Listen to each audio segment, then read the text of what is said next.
Food and drink manufacturing is the largest manufacturing sector, not just in the UK, but also in Europe by turnover. So when we talk about advanced manufacturing, let's not forget the food and drink industry.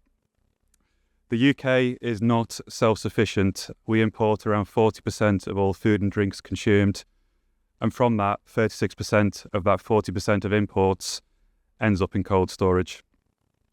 Finally, there are 12,000 food and drink manufacturing businesses in the UK, but there are only 450 cold stores, and it's estimated that this year, around 1/3 of that existing cold storage stock could drop out of the market because it is beyond its existing life expectancy.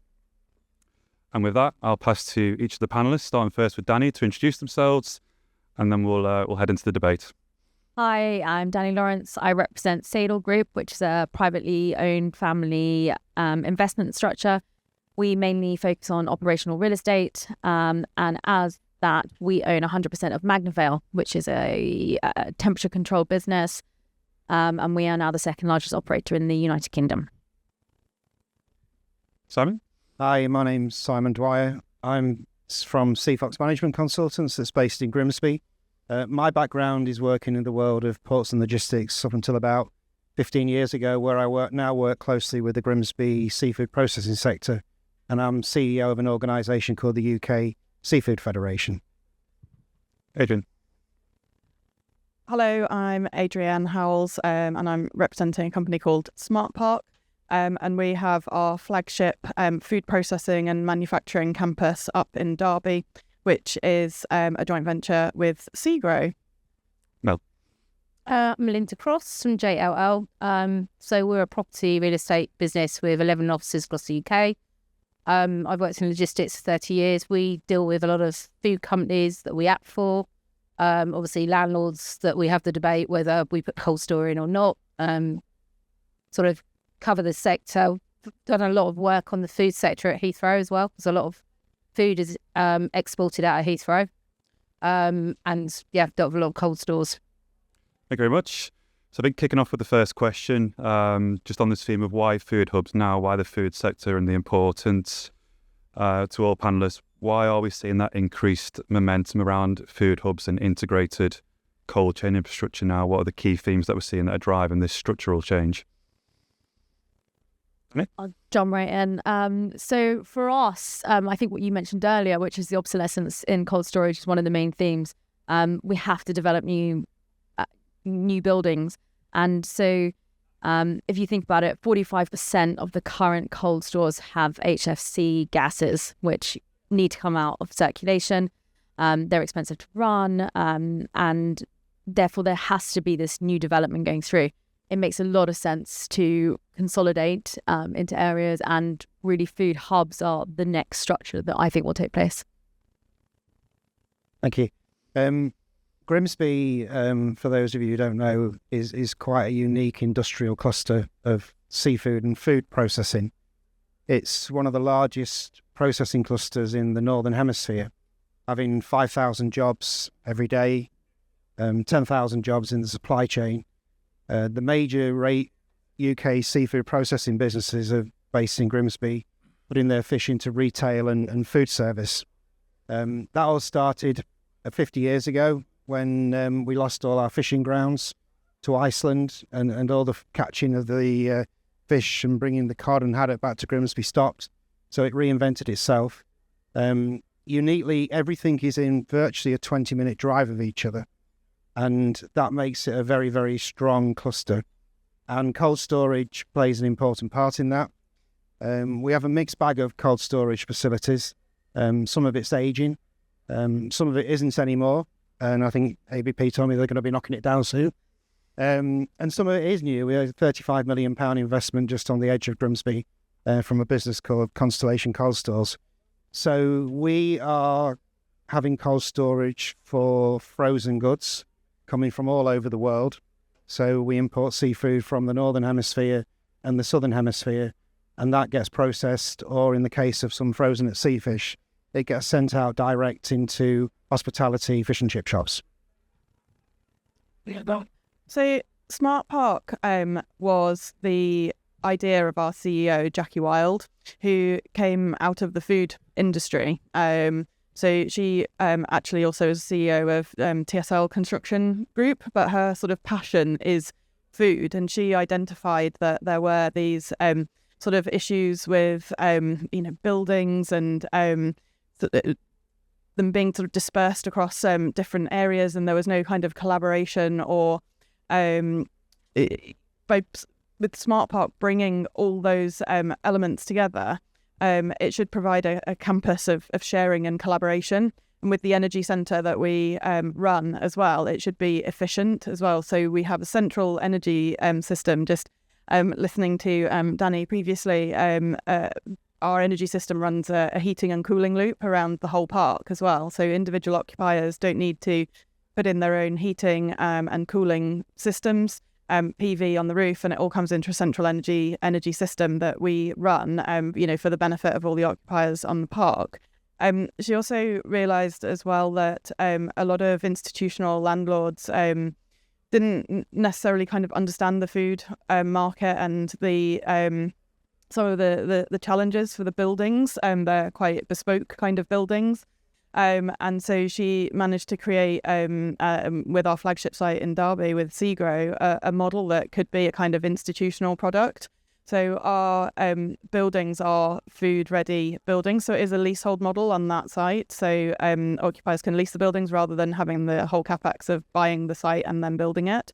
And the buildings are food-ready. So they've got additional steels, they're food-ready panels, and the floors have been sort of thought about as well. So then when you come to the end of the lease, you're not hit then with a lot of dilapidations because it's kind of been built into your base build from the outset. So she was hoping, and we're hoping, to sort of make it easier for food occupiers to come and collaborate on site. Plus, obviously, the effluent systems that people don't always kind of realise that would be needed as well. So all of that is sorted, all the infrastructure is already in on the site to try and make it easy for people to move out of sort of those buildings that are obsolete into a more energy efficient, more ESG efficient, collaborative park. I think, Adrian, just building on that point, what are the food manufacturers now prioritising when they do come to Smart Park with their requirements? What are the sort of key themes and demand drivers? So I think energy, we're not going to get out of here without talking about power and energy costs.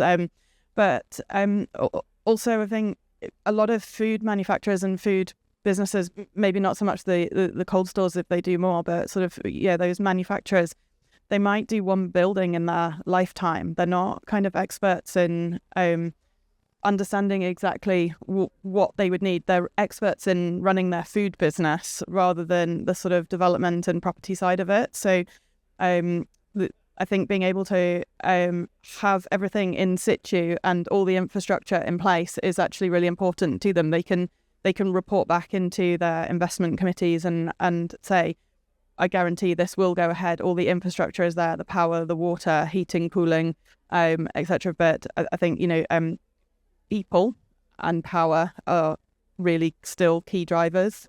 I'm sure some of my other fellow panellists will have a view on that as well. Thank you very much.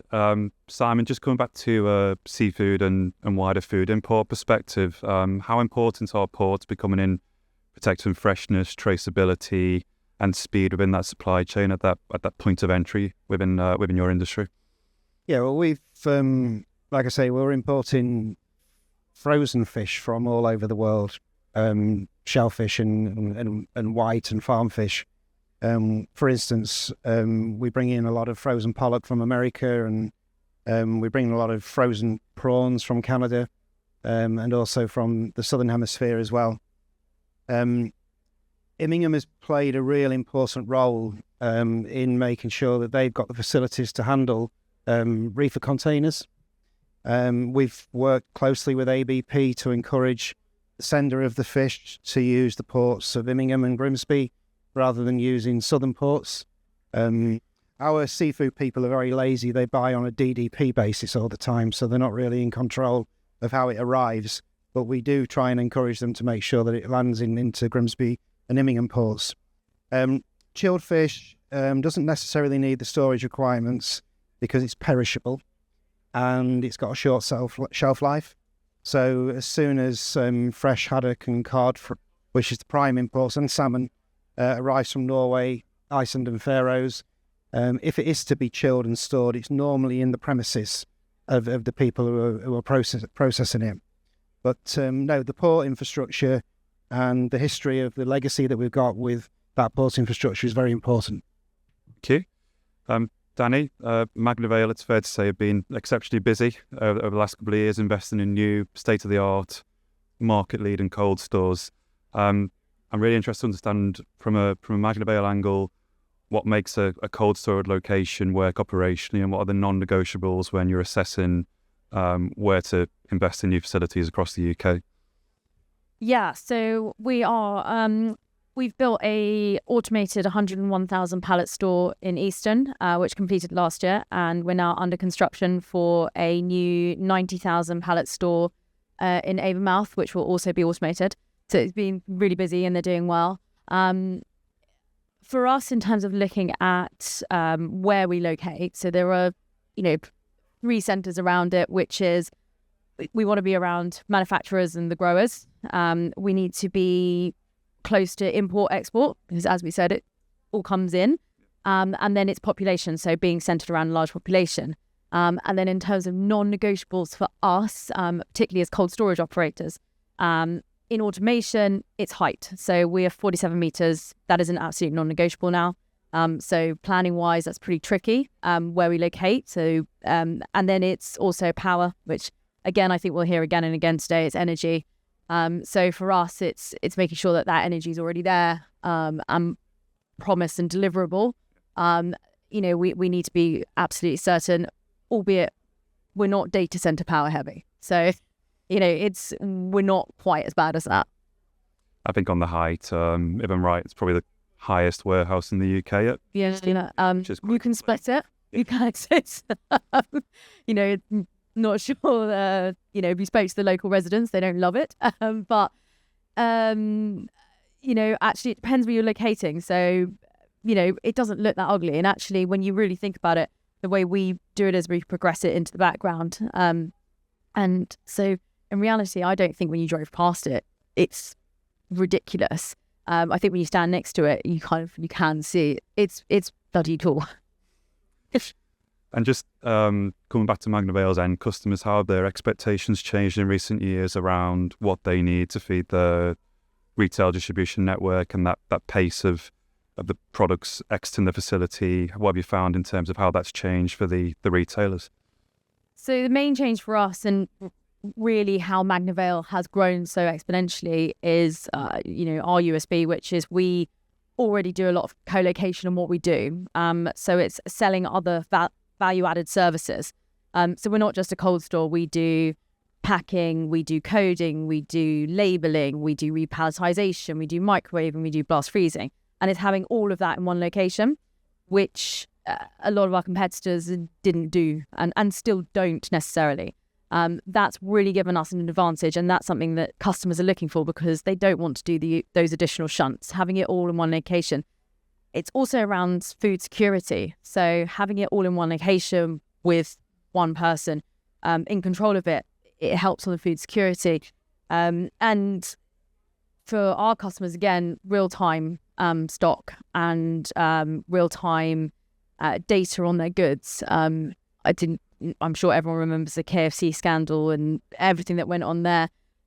Our customers want to know where the goods are, where it's going next, and really have that up to date and available at all times. Great, thank you. Mel, just switching on to an occupier sort of demand and market dynamics. From an occupier view and investor perspective, are you sort of witnessing this increased demand for food processing and cold storage? Do you feel it's becoming more of a mainstream sector within the I&L sector? Just interested to get your views on is the demand strong and emerging? Yeah, I mean, the demand is there, and we are definitely seeing more cold store requirements. They come through what we call the IAS, which is the Industrial Agent Society network. So the requirements come round. A lot of time you see the requirements and you think, good luck finding that, because there is a lack of cold stores generally, and they do try and cluster. There's a reason for that. And you were talking about food security, but it's also the more you distribute food and move it around, the more chance it's going to go off effectively.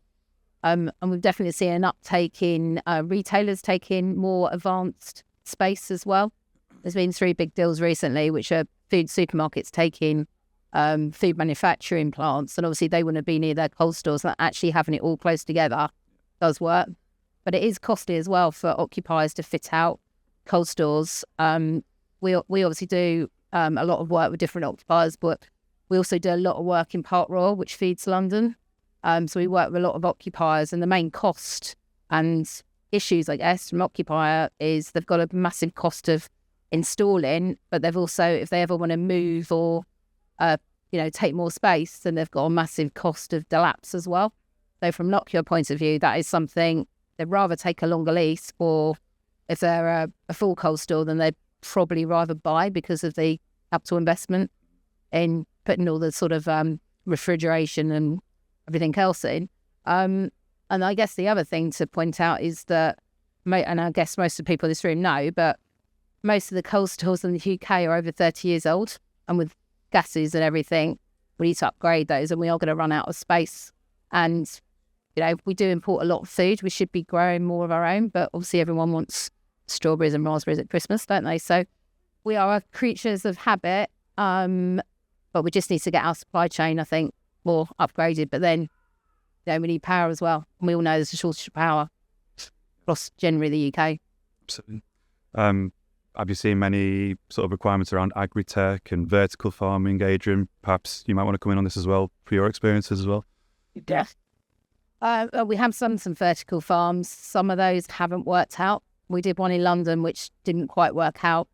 It was a huge capital investment. Power, of course. There are some that are working, but it's been a little bit of trial and error, I'd say, in the UK. Some have failed. We are seeing, there's a lot of vegetables and salads and stuff grown in London, actually, on roof terraces, on a commercial basis, and in tunnels, in terms of, mushrooms and things like that. But in terms of the vertical farms, it's been quite difficult for those to kick off in the UK on a commercial basis, really, because of the cost. So we tried to work with one vertical farm. They'd had a successful building in Italy, I think it was, and they wanted to replicate it in the UK. And it was an example of them not really understanding the UK market, not understanding planning, not understanding power, not really even understanding kind of buildings. We did show them around Smart Park. We have the power. We have obviously the solar private wire network, etc. So we have favourable electricity costs, but they had been in touch with an energy from waste provider, I think, and they were absolutely hell-bent on finding their own site next to one of those facilities, because they believed that the power would be cheaper. And maybe it would have been, we didn't really get that far. So I said that I'd have a look at the site for them. It was literally a farmer's field next to this energy recovery centre.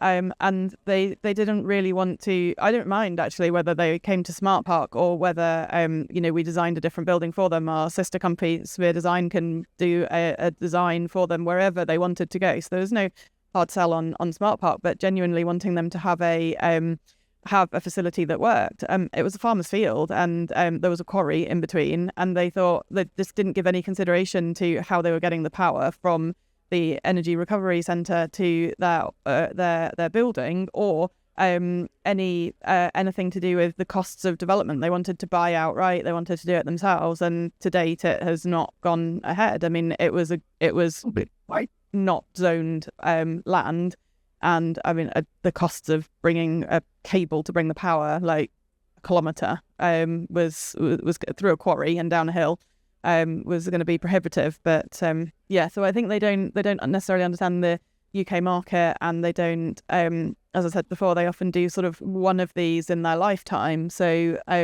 don't have all the pieces to bring together. There also wasn't a connection to drainage or anything like that just didn't seem to figure in their minds to think about. you. I think just looking towards the future, I'm keen to get everyone's views on, what does that integrated food hub model look like in the future, and how do you see that coming together? What are the key drivers and policy changes needed to try and make that happen for the UK? Obviously, it looks like Smart Park. I think smart park's a great idea, and sharing energy efficiency is definitely something that needs to happen. As a cold store, we effectively operate as a thermal battery, so we can take additional power off the grid, and we can then overchill, and then we won't use it if somebody else needs that power at that time. We can also let out heat, which is great and can be used for other things. So we look at that in wherever we're locating. But for us, actually, a major factor needs to be on looking at the logistics side and being able to have a logistics hub or a 3PL that can operate and can help so that all of your inward and outward journeys are completely full, because that's just going to save money for everybody and actually just reduce the amount of movements that everybody has. And that's something I think when we look at co-investing as well, we need to look at that. Mel, from an occupier point of view, obviously food sector is high volume, low margin, not necessarily all operators are cash rich. From an investment and development perspective, how does this work for the industry? Yeah, I mean, it would work with occupiers sharing, I guess, main facilities. I think what's important as well is skilled labour.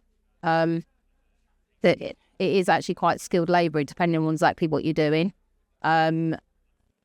It's just in terms of policy, I think it works better if you see the companies clustering together. They can share facilities.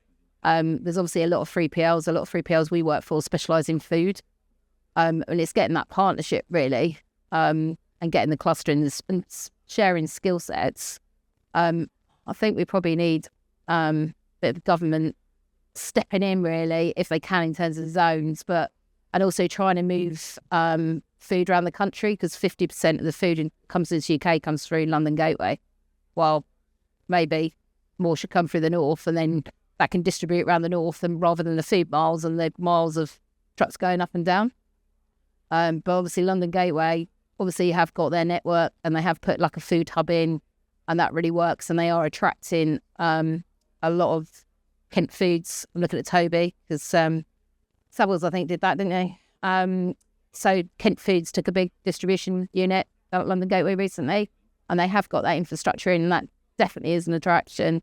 And we've got rail as well. So in terms of getting the food in and out quickly, it works. And I think also one of the barriers is security. So obviously, most occupiers are quite nervous around sharing energy, sharing all of their secrets. And from us as a cold store, even we'd be nervous about sharing energy. We'd want to know where our backup is. So that's something to really think about. How do we provide that in the future? And that's just something that needs to be thought of. And I think once you start doing it and people do cohabitate, and the kind of the food hub concept is proven, that will continue on and actually really build. But it is just getting that initial step in the right direction, and for everyone to share and to move in together. Yeah, I mean, they do it in different countries, but I think obviously because we do import a lot because we're an island, aren't we? And obviously it's not always sunny and it rains a lot, doesn't it? So we can't produce what we want to. But they do it internationally, where they do share more facilities. I mean, I know they do in Spain and things. And the Netherlands, they're really do. But it's just not something that's been done in the UK. So no. Yeah. If we were looking at policy change, food and drink manufacturing was not included in the modern industrial strategy. And I think from that perspective, that was disappointing. And I know the Food and Drink Federation, who do represent a lot of those 12,000 businesses that Greg mentioned in the food and beverage sector, feel that it was a real missed opportunity. We hear a lot about advanced manufacturing. We hear a lot about data centres. We don't hear an awful lot about food and beverage manufacturing, but it is the biggest manufacturing sector in the UK. And as we've heard a couple of times, we import 40% that was the sort of statistic at the moment, 40% of our food. And given the sort of geopolitical struggles we have at the moment, you would think that the government would be thinking a little bit more about food security and how we improve the sort of growing and reducing that reliance on imports. It's something that the Netherlands did accomplish. They were a net importer, and they are now the second biggest exporter, I think, only behind the US, which is incredible considering how small they are. But that was a dedicated government policy and things, the equivalents of sort of free ports and stuff that food and beverage manufacturing in this country just simply don't benefit from. Yeah. Danny, just coming back to the challenge around cold storage, it's well publicised across the press in terms of obsolescence, HFC gases. From your own experiences, do you see the market moving towards that need for greater speculative development? And just keen to understand how challenging has that been with previous examples from Magnavale to make that happen and effectively take that risk and lead the market? Yeah, so spec development is possible if you've got a developer that actually knows what they're doing. And that's something that we've proven as Sadle we can do, but that's partly because it's our business. We understand it. We understand it as Magnavale. The issue with cold storage, as we've touched on, is it's just very expensive. It's incredibly expensive to build. You need to have the site. You need to have the planning expertise, the development. You need to have the power. And that's something that's really tough. You also need to have future-proofing. So at Eastern, as I said, we've built this brand new automated store. It's the fastest in Europe. And we've built in a lot of future-proofing, which has been, really interesting how you do that. Because actually a lot of the automated stores that were built, between 5 and 10 years ago just actually aren't fit for purpose now because they're not quick enough to get things in and out. People didn't really build that in. So we've built it into the model that they need to be twice as fast as we operate on now, which, allows a building to be operational for longer. The problem being if you built it for today, it won't be operational going forward. And then in terms of, like I said, the height, realistically, that is a big issue for a lot of the UK. If you go to other countries around Europe and the States, that's not an issue. But obviously over here it is. And we just need to be sensible about where we put that and actually speaking to planners about it. We've had some really good discussions with ABP around looking in Hull and where that would go, which is really interesting because I think that everyone can see there's a need.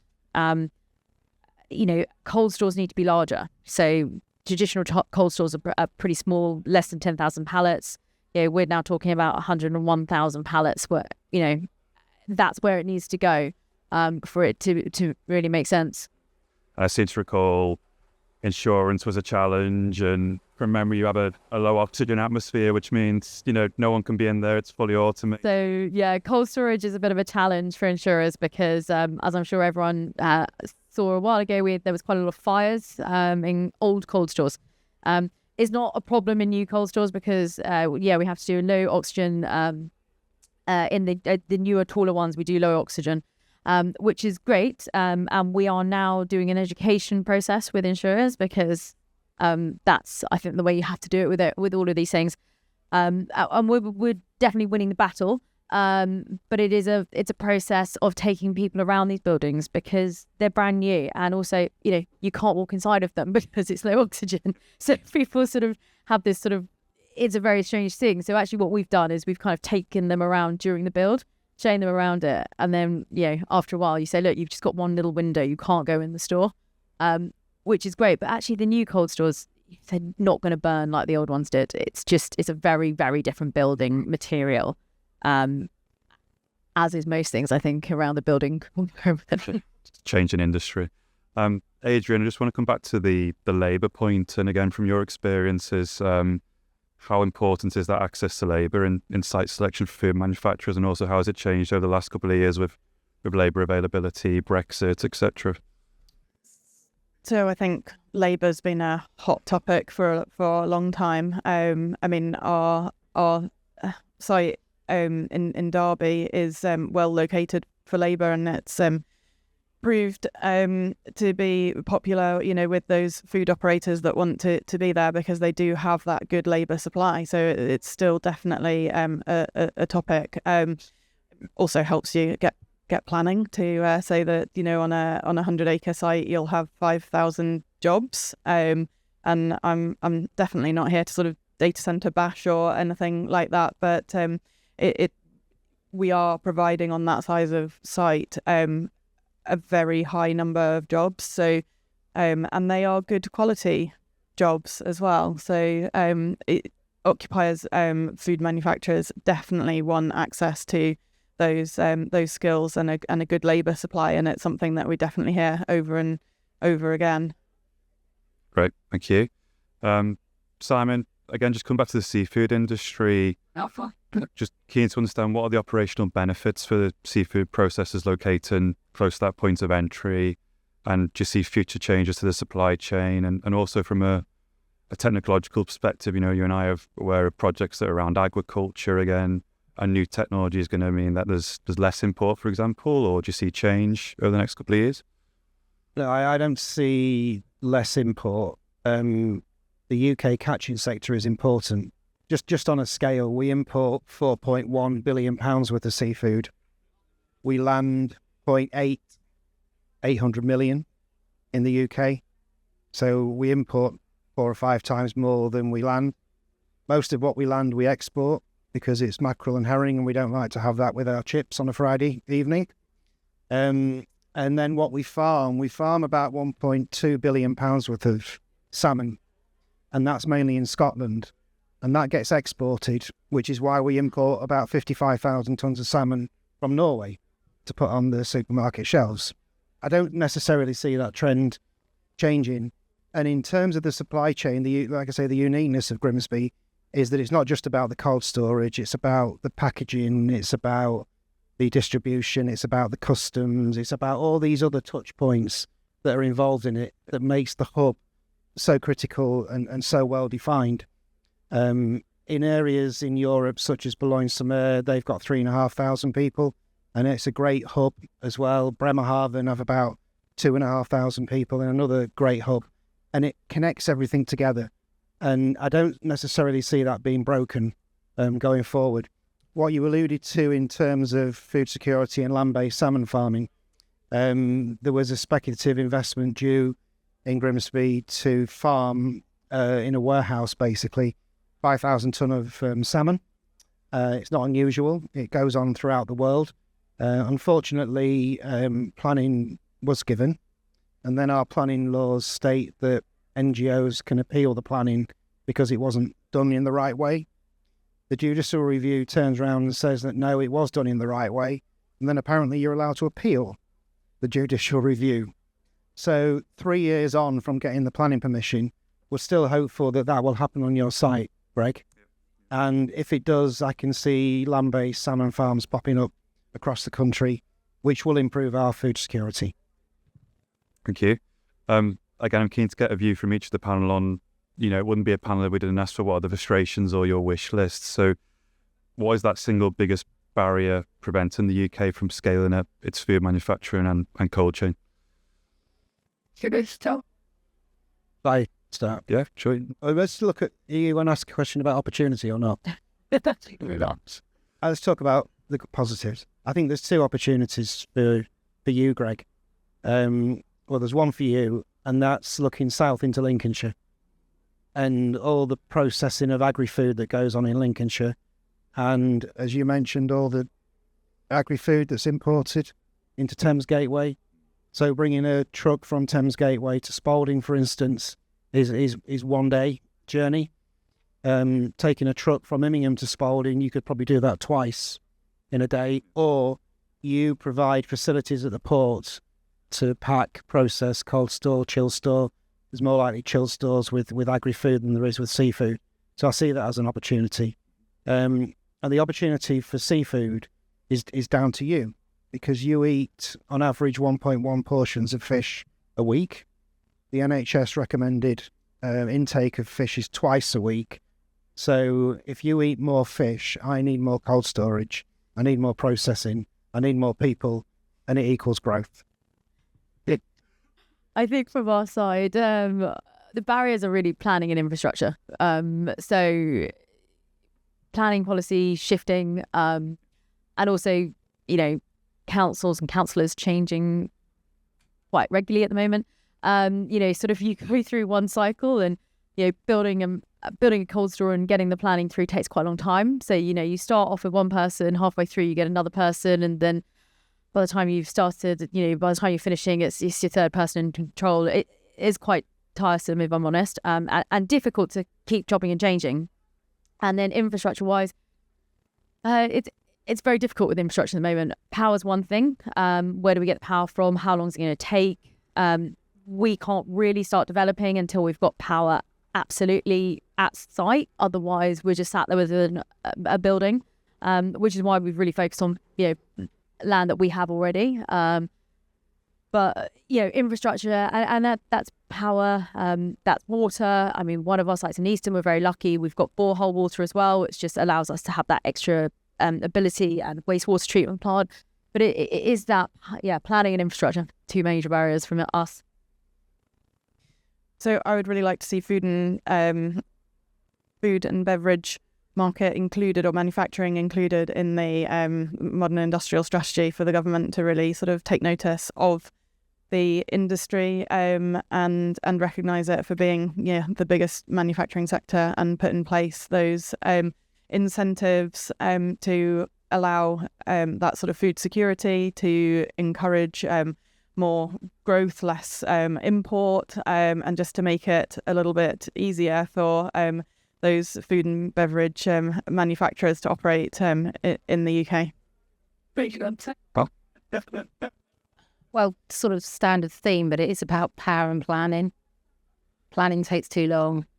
High buildings are a no-no for some local authorities, and we actually do need higher buildings. I'm not saying right next to residential, obviously, but we do need higher buildings for cold stores. I think we need to encourage people that you've got to eat from something from the UK sometimes. And you talked about salmon. Our biggest export out of Heathrow is Scottish salmon. Why aren't we eating Scottish salmon? We're exporting to everyone else, and then we're bringing it in. It's just crazy. And obviously we do have really good fish, but we export it instead. It's the same as there's a lot of crabs get exported, which are perfectly good that we can eat, but we export them to France, don't we? So they pay more. Yeah, exactly. But it's I do think it should be on the agenda of really the government, because in COVID, if you remember, there was shortages of food, and we were, shortage of toilet rolls as well, if you remember. But it's we needed to get that food around the UK quicker and more efficiently in terms of supply chain, rather than it all coming in from maybe just two places. So, I agree with Adrian that we do need to get it on the agenda really, because we all have to eat, don't we? You can't take that away. I think that's a really good point. And I think staying on that theme, it's quite clear in government collateral that there's often a point around reducing food miles, supply chain resilience. Again, going back to COVID, supermarkets were at risk, the shelves are emptied very quickly. Again, just keen to get everyone's views on operationally, is it realistic to allow that food supply chain to be short, and is it deliverable? Traditionally, the industry has just been around where there was heavy labour and sporadic locations. This requires a fundamental shift to that supply chain. Is it realistic and deliverable without that government overarching policy and effectively intervention?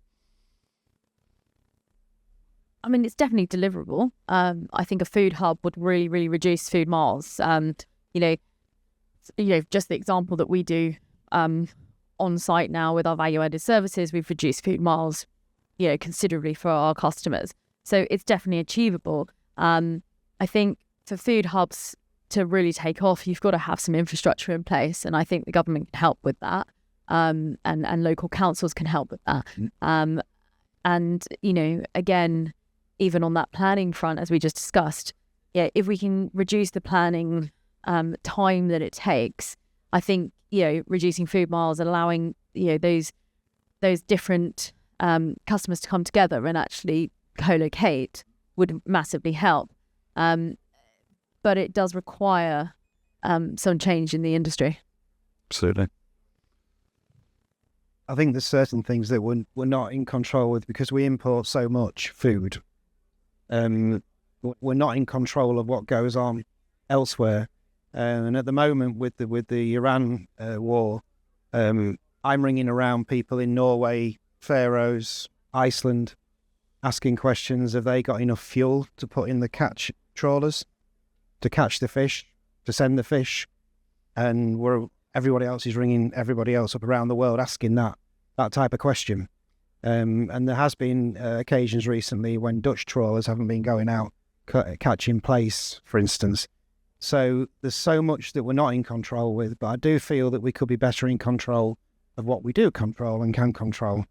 And that's, down to several governments. We've had all sorts of different food security ideas, healthy eating ideas, nutritional ideas. And I think we could be better and more coordinated to do better things in that space. So obviously we do believe that it is deliverable. Smart Park now in our flagship site in Derby has sort of proved the concept of having those manufacturers on one site, and that there are ways that they can collaborate and reduce sort of costs, be that things like security or a cleaning contract for windows, or for all our buildings, they're all the same dock doors and things, so we can have maintenance contracts that are cheaper because you've got everyone together. It's effectively a bigger contract and economies of scale. But also with your vehicles coming in and out, if you're delivering similar products, or 3PLs are delivering in or out, they're coming to one park, so they can be coming in full and leaving full, rather than going to lots of different places. But we're one small park at the moment, hopefully a lot of future parks, so we're not going to solve everything for everyone, but hopefully we're going some way to addressing some of those issues that are definitely in the UK market. I think it's achievable, but it is about cost as well, because I know we've all said, but the infrastructure cost is expensive, and unless there's like major capital investment, a lot of developer landlords are not going to spec putting that in. So it's really, I guess, for the operators to come together, and they are going to need, as I say, government support, sponsorship or help, because as a developer, you're not going to spec a, 300,000, say, cold store if you haven't got a pre-let, and then the occupier is not going to sign up for a pre-let because of the cost. They'd probably prefer to buy. So it's working that through together, really, in terms of the finance point of view. Yeah. And of course, this is all in the backdrop of aging facilities, lack of supply. It's an exacerbating issue that's only going to get more challenging for the industry and ultimately for the end consumers, which are all us in the room. So just sort of coming to the end of my questions, looking ahead 5 to 10 years, what one change or trend do you believe that will transform the food and cold chain sector? So for us, it's consolidation. You're going to have larger stores. You can't operate out of these small stores anymore. So it's consolidation. You'll have larger stores. They should be located on food hubs. There should be co-location. Manufacturing should be put right next to a cold store where there's value-added services. You should look at glass houses being located next to a cold store, because you can use the heat to, utilising those glass houses. You should be really co-locating against a renewable source, ideally. I know up in Hull, AVP have quite a high offshore wind. Again, as a cold store, we can utilise that, because at the moment, AVP get paid to turn it off. The government wastes money on it. As a cold store, we could use that as a battery source and continue to use that. But the government needs to change the policy in order to be able to say that, we're getting cheap power at that time. We're not just, taking it for no reason because it's going to become more costly for us to overchill. So it's looking at all those different concepts, which, really should come out in the next 5 to 10 years. Yeah, I agree. It's about consolidation. We're seeing some of that already. And I think some of the aging stock that we've got will just close down, disappear, fall down, whatever it's going to happen to it. And the ones that have made the investments will probably hopefully continue to invest, but there'll be fewer players, larger businesses. I sound like a bit of a broken record, but could the government recognise the food and beverage manufacturing sector, please? I think we'll see more consolidation. That's the only way it's going to work. And then there will be a lot of the second-hand stuff just falling away, and that's already happening. It's just not fit for use now. So that they're, in some cases, just being knocked down and used out, open storage sites, etc., or redeveloped as just standard industrial. But yeah, and I agree with Adrian. We need to recognise food really is important. Absolutely. Security. Absolutely. Very good. I think we run slightly out of time. Is there any questions from the room?